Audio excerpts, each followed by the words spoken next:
The year is 1896. America is changing fast. Cities are growing, factories are rising, and people want something more than horses and carriages.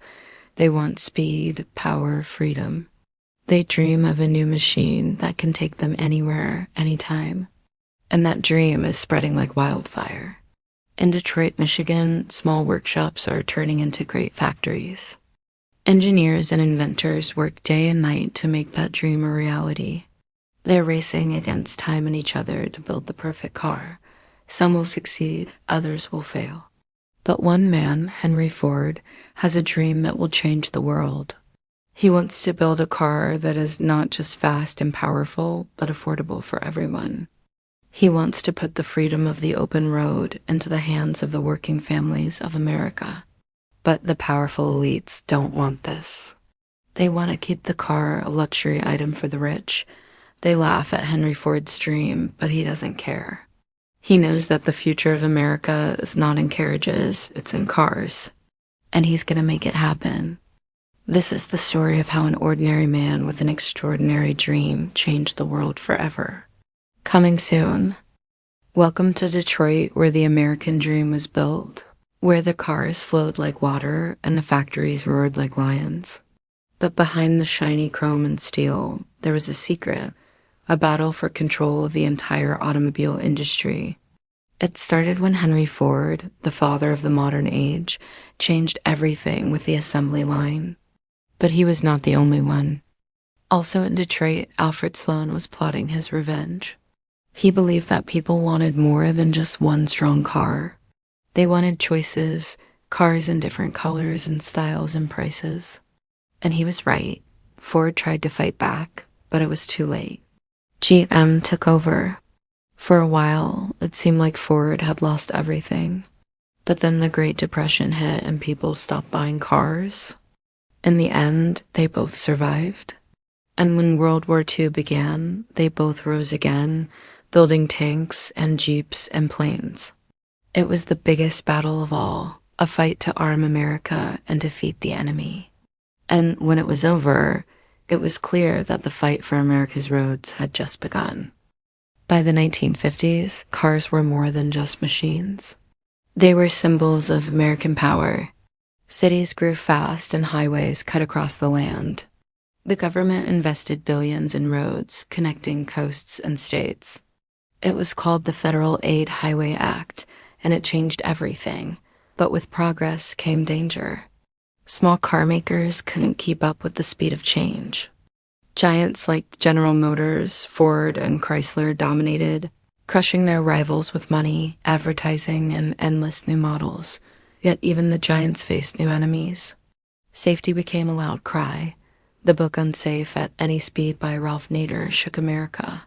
People started to question if cars were built for drivers or just for profit. Accidents filled the headlines. Families demanded stronger laws. Car companies were forced to redesign their machines, adding seat belts and safety features they once ignored. At the same time, the oil industry pulled strings in the shadows. Cars demanded fuel, and fuel demanded power. Wars abroad, prices at home, and secret deals pushed America into energy crises. Long lines at gas stations broke trust in the system. Drivers were angry and automakers were scared. Japan entered the scene with smaller, fuel-saving cars. Brands like Toyota and Honda hit American streets with machines that lasted longer and cost less. Detroit felt the punch. The big three were shaken for the first time. America's roads had turned into a battlefield of technology, money, and survival. The car was no longer just a dream. It was a weapon in a silent war of progress and power. In 1908, America was ready for something new. Cars were still rare and only the rich could own them. But that all changed with the Vanderbilt Cup. It was the first race of its kind, held on Long Island, New York. The course was dangerous and the cars went incredibly fast, faster than any horse could go. Crowds lined the roads and cheered as they roared past. The automakers knew that winning this race would bring them fame and fortune. They wanted to show that cars were the future. And who better to lead the charge than Henry Ford? He watched the race that day with a critical eye. He knew that the Model T he built was more than just a car. It was a statement. It was proof that cars could be strong and reliable, and that they could be built for everyone, not just the wealthy. The race ended and the crowds began to thin. But something had been ignited in America that day. The idea of cars wasn't just a novelty. It was a movement. And by the end of the year, the Model T would be produced in large numbers. Ford had given America what it wanted, freedom on wheels. And the nation, restless and bold, was ready to take it.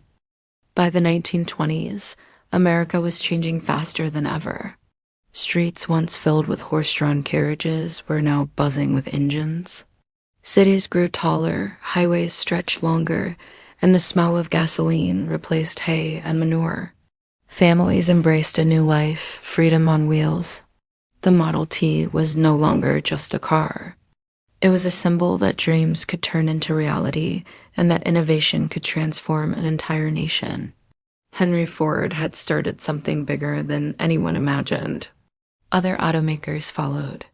Chevrolet, Dodge, and Chrysler joined the race, each trying to outdo the other. Cars became not just machines, but status symbols, entertainment, and necessities. People planned trips they never thought possible. Young men raced down empty roads, testing their speed and skill. Families drove to the countryside, exploring lands they had only read about. Small towns transformed. Gas stations, diners, motels, new businesses sprang up to serve the growing number of drivers. But with progress came challenges. Roads were dangerous and accidents were frequent. Cities struggled with traffic, pollution, and chaos. Yet the American spirit did not falter. Engineers kept improving engines, brakes, and safety. They experimented with new designs, colors, and styles. Muscle cars roared onto the streets in the 1960s, turning heads and hearts alike. Each generation of cars told a story of ambition, courage, and risk. The automobile had done more than move people. It had moved a nation. Ideas, goods, and cultures spread faster than ever before. America became a land of speed, freedom, and opportunity. Henry Ford's dream had ignited a revolution. Every car on the road carried that spark of vision and daring. Even today, the legacy lives on. Electric cars, hybrids, and self-driving machines continue the story. The fight for innovation never ends. But the spirit that started in Detroit on those early streets and racetracks still drives America forward. The dream of the open road belongs to everyone, and the story of American cars will never stop.